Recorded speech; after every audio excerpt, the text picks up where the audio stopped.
When a wildfire erupts in an urban area, every minute counts. And today's Bethany fire in Burbank showed us exactly why 8 football fields of land can go up in flames in less than an hour. That's quite a sobering way to look at it. The speed of this fire's spread really puts things in perspective. From first report at 3:45 p.m. to covering 8 to 10 acres by 4:30 p.m. You know what's fascinating about this location? I've studied these urban wildland interfaces, and the Burbank Hills represent a perfect storm of fire conditions. The vegetation creates what fire experts call a fuel ladder, from small brush right up to the larger trees. Hmm. That explains why they had such an aggressive initial response. Multiple agencies jumping in immediately must have been crucial to preventing this from becoming catastrophic.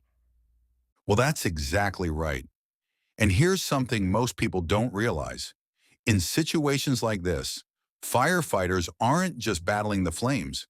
They're actually conducting a complex operation that involves predicting wind patterns, analyzing terrain, and calculating how fast the fire might spread in different directions. The coordination between agencies must be incredibly intricate. How do they manage to work together so effectively in these high pressure situations? So it's actually based on something called the Incident Command System, a standardized approach that was developed after some devastating California wildfires in the 1970s. Think of it like a military operation, where every unit has specific responsibilities but works under unified command. That's exactly what we saw today. Burbank Fire and police departments, plus the Los Angeles Fire Department, all working in perfect sync. And you know what really impressed me? The speed of their containment strategy. By using a fire hose to create a perimeter around the entire fire, they essentially drew a line in the sand. It's a technique that's been refined over decades of firefighting experience. Well, that certainly paid off. They managed to stop the fire's forward progress by 6 p.m., which is pretty remarkable considering how quickly it was spreading initially. Um, yeah, and here's something that might surprise people. Modern firefighting is as much about technology as it is about water and hoses. They're using thermal imaging drones, computer modeling for fire behavior, and real-time weather monitoring systems.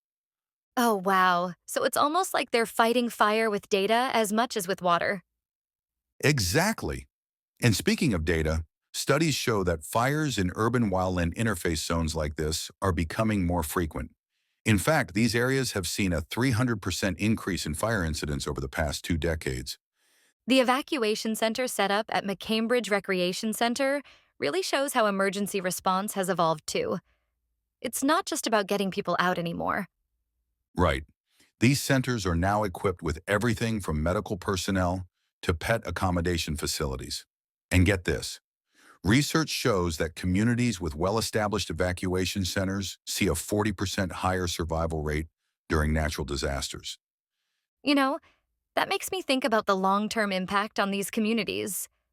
How do these kinds of incidents affect property values and insurance rates? Well, the statistics are pretty eye-opening.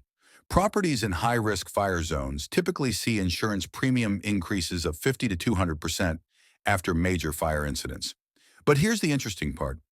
Homes that implement proper fire hardening measures can reduce their risk assessment by up to 60%. That's fascinating. And I suppose it explains why more homeowners are investing in things like ember resistant vents and fire resistant roofing. Absolutely right.